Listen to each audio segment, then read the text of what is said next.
awesome people in the crowd.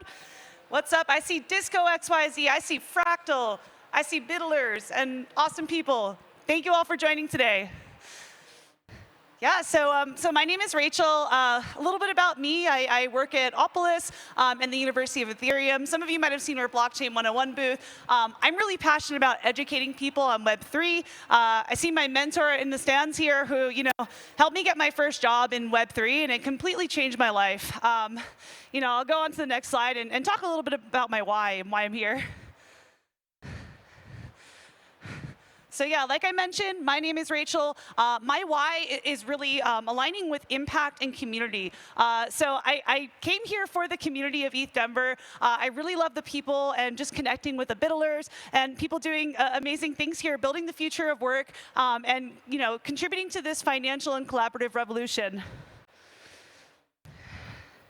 So I'm going to start with a quote. We're going to take it back to ancient Athens real quick, the birthplace of democracy. And, part of the reason we're all here, right, trying to create a more democratic way for us to work and have a more democratic relation to our finances, to our employment. What you leave behind is not what is engraved in stone monuments, but what is woven into the lives of others. For me, that's a huge quote for me. Like, I'm actually publishing a book this year called Impact-Driven Entrepreneurship, and I start the book with this quote for a reason, because I think we're all here really trying to create a legacy, right, of our generation, to leave something better for the next generations, right, to educate a new way, to have a better relationship with your money, with your work, and with each other. So legacy is also a big part of what I do. And some of you might know me from my work at Opolis. So as you might have seen, Opolis is a presenting sponsor this year. To give you the high-level TLDR of Opolis, Opolis is a member-owned digital employment cooperative. So we help Biddlers and people earning in the space to have access to W-2s, pay stubs, and employment services. So what this means is basically people can have more ownership of their work and not have to be scared to jump into Web3, right, and have that safety net of benefits. So for me, that's really helped me level up my life. And I've done a bunch of events. Some of you might know OX Joshua from the ETHDenver team, one of my colleagues on the Opolis team. I've done a lot of events.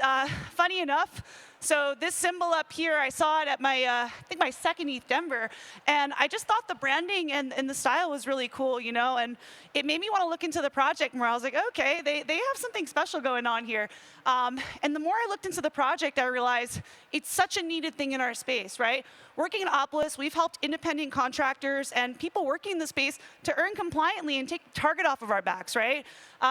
Those of us who are based in the US know, with compliance and regulation and all these things, it's kind of difficult in our industry to earn and take the target off of our backs. So Opolis is doing that by helping folks to earn compliantly and have access to corporate level benefits and be in business for yourself. Okay, so a little bit about the agenda today. We're first going to go through the mission, and then we're going to go into what the community wants to know. And I kind of had an unorthodox approach to this presentation, and we'll get into that in a little bit. And then we're going to go into DAO synonyms, right? What are other ways that we can say DAOs that are more in layman's term for people to understand? And then going into working in Web3, part of this deck too is to also show you some tips and tricks to working in Web3, personal brand development, networking, and the power of social capital. And then lastly, we're going to go into Opolis, and we're going to go into other resources like the University of Ethereum for folks who are interested in learning more about blockchain.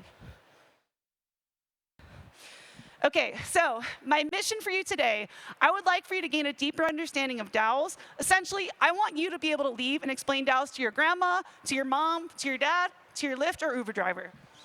And this presentation is by the community for the community. And I say that because I came with a blank slate, right? Intentionally to garner feedback from the community on what you all want to learn about DAOs and working in Web3. So this presentation is actually the product of those conversations. So I hope you enjoy it. Yesterday you might have seen me walking around interviewing people. I was doing the media for ETHDenver and asking individuals, in some of those conversations, like, what would you like to learn about DAOs? What would you like to learn about working in Web3? I see someone in the audience who, gave me some insight to this yesterday too. Here's the feedback I received from the community. Okay. The very first thing, I kept hearing this from so many people. How do I get paid for working on DAOs? How can I get paid? Where's the incentive alignment on some of these projects? Something that I was told yesterday is we individually have the responsibility to advocate for ourselves.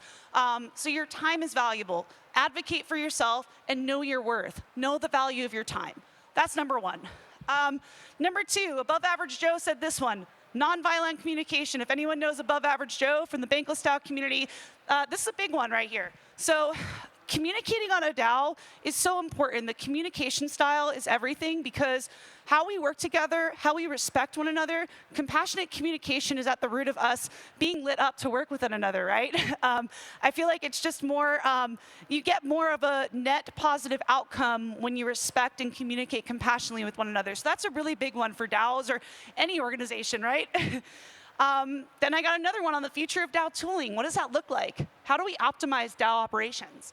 And then the individual experience on a DAO. This is so important. What is the individual's experience working on this project, right? Because at the end of the day, a DAO is an organization made up of individuals. So how they're experiencing it and how they're showing up is really important.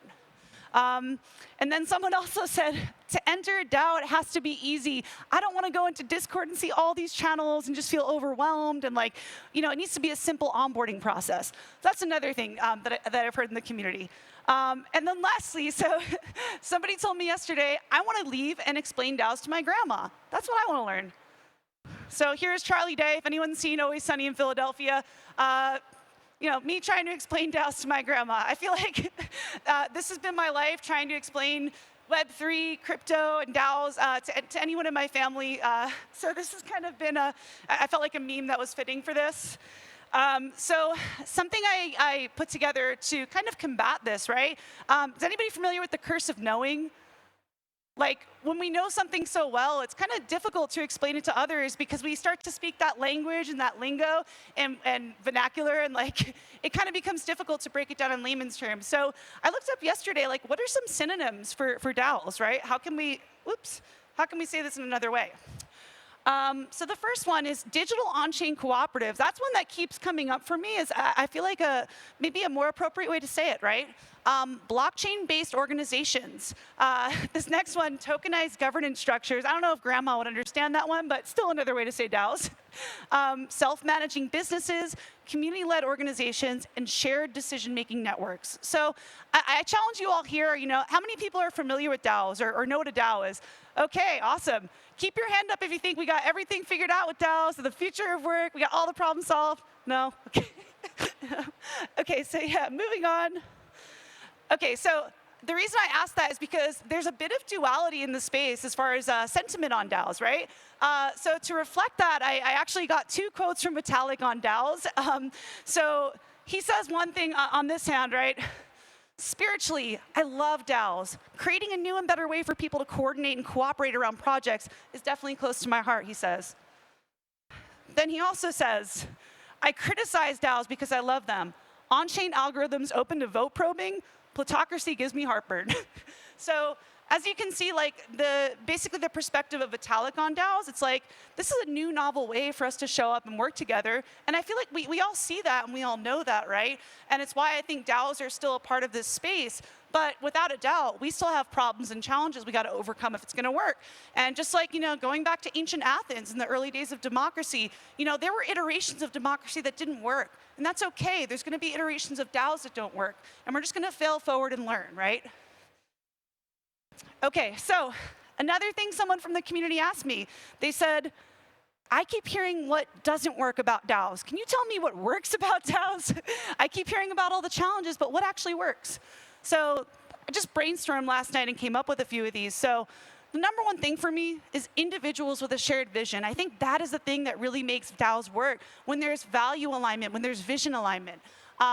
Inclusive frameworks, straightforward design, and easy onboarding. I think tribalism is a thing that is kind of cannibalistic on a DAO, right? I think having a more inclusive design where everyone's welcome and able to participate, that is the true Web3 ethos. Yeah, so community collaboration and coordination. How we show up and work together is also so vital to a DAO success. And also a feeling of fulfillment, making an impact, doing something that makes a tangible difference in the world. Some of the work we're doing at the University of Ethereum, like I'm so blessed to be aligned with these conversations that now we're actually going to be building wells in the village of Bumpe in Sierra Leone. And it's like, after 3 years of working in Web3, it's like, I finally made it to a place where I can see like a real world manifestation of positivity, making an impact in people's lives. And like, that's just the dream to me. Like that makes me want to get up out of bed in the morning and work, you know what I'm saying? Like, so the impact is so important. Like, what good are you doing for the world and for your fellow man, So a feeling of fulfillment, making an impact. And then this is something another person said to me, code being at the center. So code governing DAOs, right? They need to be on-chain, right? Decentralized, autonomous organizations. There needs to be some element of funds and on-chain activity, right? So having it governed by code at the center. Okay, now, we talked about what works about DAOs. Now, what challenges do DAOs need to overcome? And I think this is equally important, right, for us to be aware of the problems to solve them. So I think over-engineering and over-complexity is something I've seen with DAOs that just, can kind of create stagnation. When something becomes overly complicated or too complex to onboard, it can be a bit off-putting to people who aren't familiarized with the process. So I'd say the best thing we can do with DAOs is create a clear mission, vision, and onboarding experience. Poor incentive alignments, this is another thing. I have seen really wonderful, talented people work for even multiple years at a time and not get paid for their efforts on a DAO. I think there needs to be proper incentive alignments, and I definitely believe that people should be compensated fairly for their time, because your time is the most valuable currency that you have, your time and your attention. Like I mentioned also, tribalism and coordination failures. I think that's something that will just, drag the sentiment of the DAO right down. And I've seen it on different projects, and it just works a lot better when we're all respectful and create inclusive design for these organizations. And then lastly, compliance. So how many people have earned in crypto here? Yeah. So something that Opolis helps with, right, is helping folks who are earning in crypto and who are working in Web3 to make sure they're compliant. I'm actually going to skip forward here. So how does Opolis go hand in hand with DAOs? So contributor and DAO compliance. So Opolis helps the individual, right? And then there's other projects, I don't know if anyone's familiar with my DAO here, that helps with the DAO LLC creation. So for individual DAO compliance, if you're earning in cryptocurrency, what we can do is help you off-ramp your assets, get a neatly packaged W-2, LLC, semi-monthly pay stubs, and make sure you're federally and state compliant with your taxes, which is huge in this space, right? It's like taking the target off of our backs and just making sure we're compliant. And self-sovereignty also, so like offering ownership of work, which is very ethos aligned with DAOs, right? So that's something we're doing at Opolis to help individuals in the space. And then the benefits too, right? Having a safety net for contributors. Some people have a spouse and families and children. So jumping into Web3 can be a bit scary, right? It's like, how am I going to get health insurance for my kid or my wife or my husband? So having that with Opolis has been just a huge relief for me, right? Just knowing that I'm able to work in Web3 and do the work that I love and not have to stress about the benefits. And then also crypto-friendly payroll. That's a plus. Okay, now zooming out from DAOs, let's talk a little bit about working in Web3. I'm just going to go over a couple things that I think have really helped me in my personal journey, working 3 years in Web3, and some things that might help you. So number one, personal development and brand building in the space. Reputation is essential, right? How you show up, how you work with others, reputation is everything in Web3. So that's like my number one thing right there. Number two, it is important to not underestimate the power of social capital and relationship building. A bridge you build today may cross you over to an unexpected opportunity tomorrow. Friendships and camaraderie matter.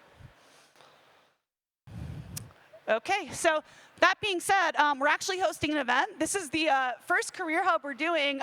This was actually birthed out of a Twitter space that we had. So, we were all talking on an ETHDenver Opolis space and talking about, so many people go to ETHDenver looking for jobs.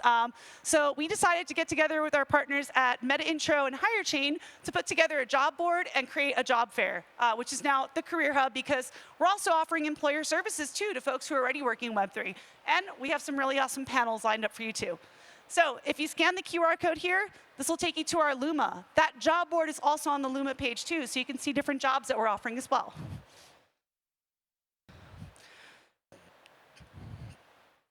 Okay, and then just to give a little more information on Opolis, so like I mentioned, it helps you navigate the world of Web3, getting payroll, you have group rate health coverage, income tax remittance, and proof of income. So all of those things, I think, working in Web3 just make the experience so much more like you're able to do what you love and not have to stress about the compliance factors, right? So Opolis has been a complete game changer for me and so many people I know in the space. Okay, and if anyone's interested in joining Opolis, this is the QR code if you want to pre-qualify and see if it makes sense for you. Take a few seconds, you can fill this out and see if it makes sense for you.